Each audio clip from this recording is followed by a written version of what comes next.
The tattooed general. The tribunal chamber aboard the imperial flagship Crucible of Order was as cold and sterile as the vacuum outside. Tiered balconies curved around a central platform where General Valya Morozova stood in silence. Stark white lights cast harsh shadows across her face, emphasizing the deep lines carved by decades of war.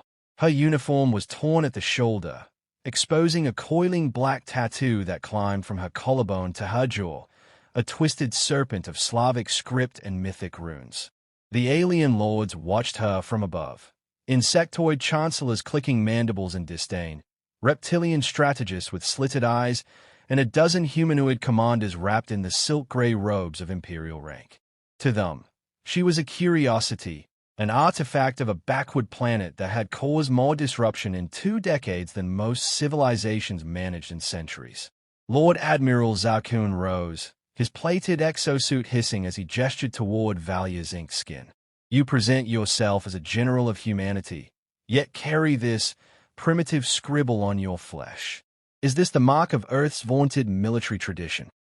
The chamber chuckled in shared contempt. Valya didn't react.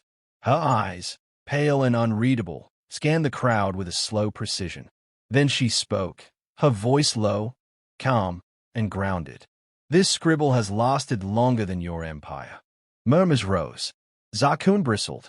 You will show respect to this court, or we will have it beaten into you. Valya's lips curled into a faint smile, not of amusement, but of memory. I have met worse things than you in the dark, she said. From the shadows of the tribunal bench, a younger alien officer, Lieutenant Koresh of the Imperial Intelligence Corps, leaned forward, intrigued. He activated his datapad under the table and keyed in the word he had overheard earlier in her muttering, Baba Yaga. The translation came back fragmented. Slavic origin. Myth. Witch. Walker between worlds. Eater of men. Dweller in the house with chicken legs. Koresh frowned. Witch? On Earth, humans still believed in such things. Zakun slammed a clawed fist on the railing. Enough games, General Morozova. Explain why your battalion left nothing but ash on Virelin Prime. Explain the corpses bound in circles. The smoke sigils burned into the sand. Was it your Earth religion at play? Valya's expression didn't change. We were surrounded, low on ammo, cut off from supply. So, I reminded my soldiers of who we are, and what we come from. She raised her hand and ran her fingers over the tattoo on her neck. My grandmother survived the siege of Moscow, back when the enemies were human and the air reeked of blood and iron. She told me tales of a spirit who lived in the woods, who punished the wicked and protected the desperate. When I was a girl, she gave me this mark, said if I ever got lost in the dark, the witch would find me first. Another ripple of derisive laughter echoed around the room. A bedtime story, sneered one of the Varnati admirals. Your soldiers fought under the banner of a children's ghost. We fought under fear, Valya said softly. Yours. Koresh paused his scrolling. Something didn't sit right. He pulled up satellite recon footage from the Virelin campaign. The battlefield was oddly clean. The bodies of Imperial troops lay in patterns. The data analyst called it coincidence. Koresh saw ritual. Baba Yaga, he whispered to himself. Valya turned her head slightly, and for the briefest moment, her gaze locked with his. She had heard him. The lights in the tribunal chamber dimmed briefly. A flicker, a hiccup in the ship's grid. Some blamed human sabotage. Others, just poor maintenance. Then the side doors burst open. An aide sprinted in, breathless. Emergency transmission from Recon Command, he shouted. We've lost contact with Black Unit 14, tasked with securing General Morozova's former outpost. The room fell silent. How long since last contact? Zakun demanded. 7 hours. Final message was audio only, distorted, barely audible. Something about screaming. Then silence. Valya exhaled slowly. She tilted her head, and the tattoo seemed to shimmer in the artificial light. You sent your shadows to dig up my ghosts, she said, her voice still composed. Did you think the grave would be empty? Koresh stared at her. He was no fool. He had studied over 40 human cultures. Yet this calm, this presence, did not feel like tactics or bluffing. It felt like history had walked into the room wearing a uniform. "She's not bluffing," he whispered. "What did you say?" snapped Zakun. Koresh stood slowly. "So, I request permission to investigate this Baba Yaga designation further.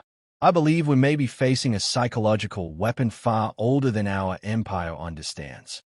"You think a fairy tale killed our troops?" Zakun scoffed. Koresh's voice was quiet, but firm. "I think we mocked the wrong myth." Valya finally allowed herself a grin. Thin, sharp, and without warmth. "I warned you," she said. "The witch watches. Ghosts in the snow." The world known as Outpost 43, once a mining colony, then a human forward operating base, was now a dead rock wrapped in ice and silence. The Empire's elite infiltration unit, Black Unit 14, touched down in formation, their obsidian exo-armor bristling with scanners and cloaking mesh. The wind howled across the icy plains, but there was no movement, no power signatures, no heat, no signs of life. "Commence sweep," ordered Commander Vulek, his voice transmitted across encrypted comms. "Search for hostiles, and find out what happened to the last team." The last team, Black Unit 13, had gone silent 2 days ago. The dropship's hatch hissed closed behind them. Snow crunched under heavy boots. The outpost's main gate stood ajar, but there were no blast marks or breaches, just cold steel and a welcome sign still hanging, scrawled in Russian graffiti. "Knock once. Enter if you dare." "Human humor," muttered Vulek. "Primitive." The squad moved in 2x2 through the snow-choked corridors. The lights were dead, power cells frozen over, yet nothing was damaged. No firefight, no corpses, no blood. "Sensor sweeps clean," whispered a soldier. "But something's off. The air's wrong." In the command room, frost coated the terminals. The screen flickered once, then burst to life, static hissed, forming brief images. A woman's silhouette, standing in shadow. "Replay that," Vulek snapped. The image dissolved. Just static. In a side room once used as a barracks, one of the operatives paused. "Sir, you'll want to see this." On the wall, carved with something sharp, was a crude drawing, a hut with chicken legs. Beneath it, in jagged human script, were the words, "Don't wake the witch." A second operative opened a locker and gagged. Inside was the remains of a skeleton, bound tightly in rusted wire, arms folded over its chest. "This wasn't left by humans," he said quietly. "This is ritual." Back in the tribunal chambers aboard the Crucible of Order, Lieutenant Koresh read the preliminary data feed from Outpost 43 with growing unease. The video feed from Black Unit 14 was patchy. Interference, maybe, but enough slipped through. The glyphs on the wall, the bound bones, the chicken-legged hut, they matched exactly with the Slavic legends he'd been studying. "Sir," he told his superior, "this isn't just psychological warfare. This is symbolic warfare, the kind that leaves echoes." Admiral Zakun waved him off. "We fight with drones and dreadnoughts, Lieutenant. Not bedtime stories." Koresh disagreed. He couldn't shake the feeling that they were dealing with something that didn't need ships to bane worlds. Back on Outpost 43, night fell. Vulek's unit huddled in a wrecking room, trying to establish uplink. No signal. One by one, exterior guards were placed at key choke points. At 0230 Standard Time, the first scream tore through the wind. The feed flared with motion blur, a figure moving fast across the snow. Too fast. A soldier opened fire. The round struck nothing but air. His body was found 30 minutes later, folded into a locker, bones crushed inward. No footprints led to or from the scene. At 0312, the second guard reported breathing outside the gate. He claimed a woman was whispering to him in a language he didn't understand. His helmet cam showed nothing, only the blizzard. Then the feed went black. Inside the outpost, panic began to take hold. Armor-piercing rounds were chambered. Motion sensors were recalibrated. The squad commander tried to call evac. No response. Then, the lights began to flicker. Slowly, rhythmically, like a pulse. Someone, or something, was overriding the power grid. "Defensive formation," Vulek ordered. We are not alone. The squad took position around the central command hub. Frost spread over the glass. Then, a voice crackled over their shared comms, static-laced, but unmistakably human. You came into my house. The squad opened fire in all directions. Muzzle flashes lit the dark. The wind screamed. When the chaos ended, 2 were dead, shot by their own teammates in the confusion. Vulek was hyperventilating. What? What are we fighting? The comm crackled again. A whisper. You mocked the mark. So I sent you a lesson. In the tribunal, Karesh stood before the Imperial Council, pale and shaking. I've reviewed the footage, he said. This isn't a myth. This is human cultural warfare. They've weaponized fear. They're invoking Baba Yaga, not as a symbol, but as a persona. And I think General Morozova is the one wearing the mask. The tribunal laughed, but more uneasily this time. An aide burst into the chamber, pale as moonlight. We found the black unit's dropship, he said. 3 clicks from the outpost. Survivors? Zakun asked. The aide shook his head. No crew. The ship was covered in frost, inside and out. One message was carved into the hull. He paused, voice trembling. In Russian, it said, she walks the stars now. The house that walks. 3 days after the loss of Black Unit 14, whispers spread through the ranks of the Galactic Empire like frost over glass. Whispers of a witch. Whispers of General Morozova, who never screamed under interrogation, never begged when sentenced, and never blinked when surrounded by death. She had vanished from her cell aboard the Crucible of Order without setting off a single alarm. Doors locked. Cameras dead. Guards found unconscious, each one shivering, their minds caught in fevered dreams of snow and shadow. No one saw her leave. But something else did. In the deep space logistics hub Delta Verge 9, a freighter captain reported seeing a vessel that wasn't listed on any charts, a hulking, uneven mass drifting with no drive signature. When he approached, the ship's lights activated. They were red, flickering. The captain swore he saw mechanical legs extend from the ship's undercarriage, thick, rusted limbs like those of a bird. Then it vanished into the black. He filed a report. The Empire dismissed it as hallucination from long-haul exposure. But the name he included in the log raised alarms across 3 sectors. It looked like a house. A walking house. Just like in the old Earth myths. Baba Yaga's house. On the neutral trade world Vorexis 9, a meeting of Imperial intelligence officers convened in secret. Present were admirals, enforcers, and high-level PSYOP strategists. They spoke not of military formations, but of legends. Morozova's not a general anymore, said Director Velith, sliding a dossier onto the table. She's become a symbol, an avatar of old human fear. Symbols don't kill special forces, someone muttered. No, Velith said, but people who become symbols do. Karesh, seated at the end, remained silent. He didn't speak until they asked him directly. You've studied her, Lieutenant. Who is she now? Karesh leaned forward, his voice a hush. She's Baba Yaga. The room scoffed, but uneasily. You don't understand what that name means to them, he continued. It's not just a myth. It's everything Earth once feared. War, winter, starvation, the unknown in the woods. Children feared the forest because the Baba Yaga might live there. Now, the Empire fears its own stations, its own silence, because she might be waiting. One admiral snorted. So what? She's a boogeyman now. Karesh locked eyes with him. She became the boogeyman. She made fear her weapon, her armor, her legacy. The next incident happened aboard the dreadnought Pride of the Crown, docked at a neutral orbital station for resupply. Imperial assassins had been dispatched there in secret, trained cyclers, born in the vats of the Neurospire, conditioned to erase threats before they made headlines. They found her quarters empty, but in the center of the room, etched into the floor with a knife, was a spiral of iron nails. A symbol, one that did not belong to any military doctrine. And in the corner, tied to the ceiling with wire, hung the assassin commander, skin chalk white, eyes open, mouth sewn shut. A single word was carved into his forehead in Cyrillic. Knock. In a hidden chamber aboard Crucible of Order, Koresh found himself alone with the final file on Morozova's Earth records, classified even to most command.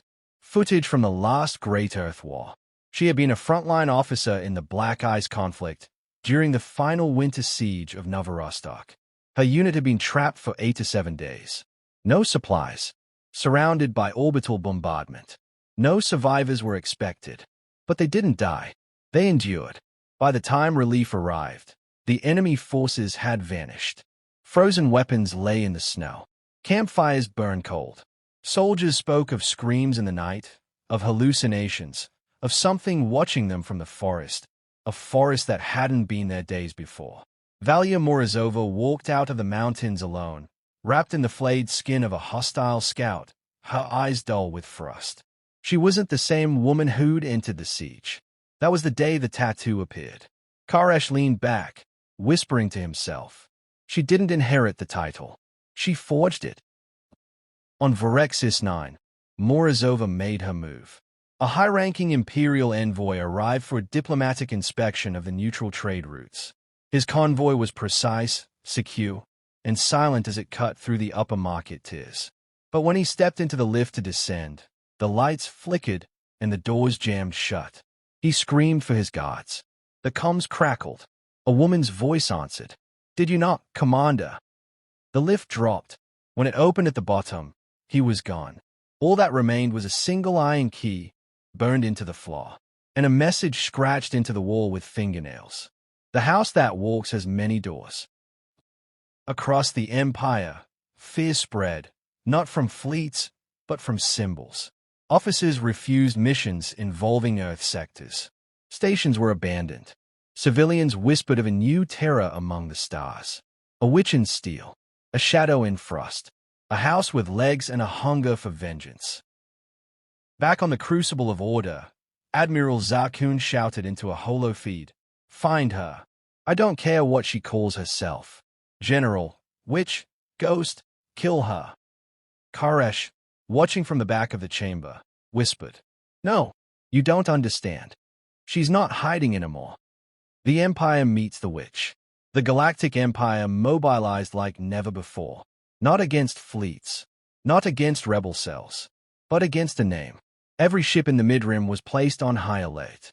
Ghost reports flooded command, of a figure seen in life support decks, of airlocks that opened to nowhere, of crew members whispering Slavic prayers in their sleep, never taught and never learned.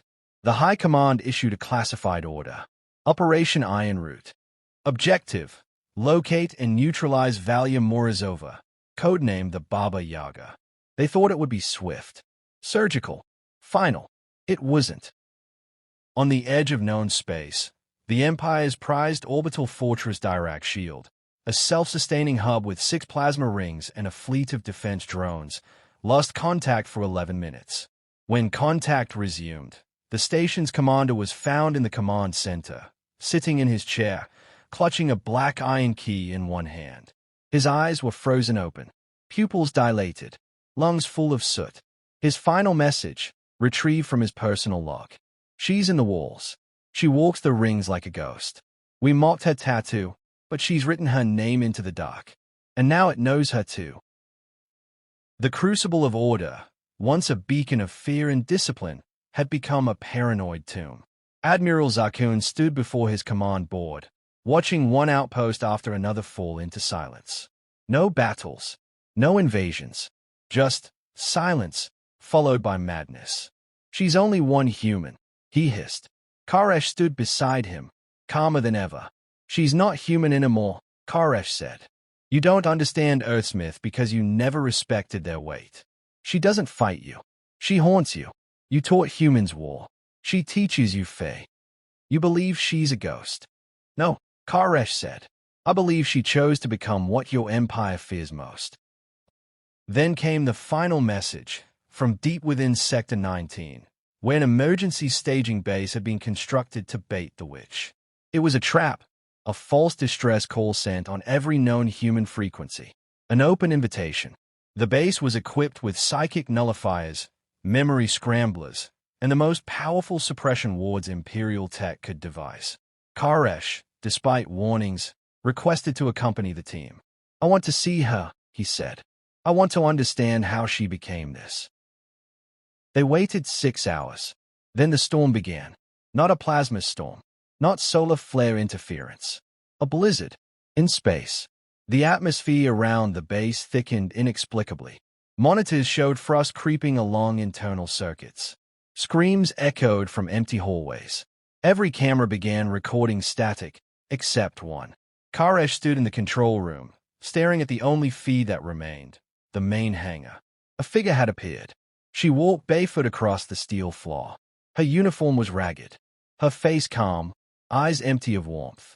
The tattoo on her throat glowed faintly with blue fire.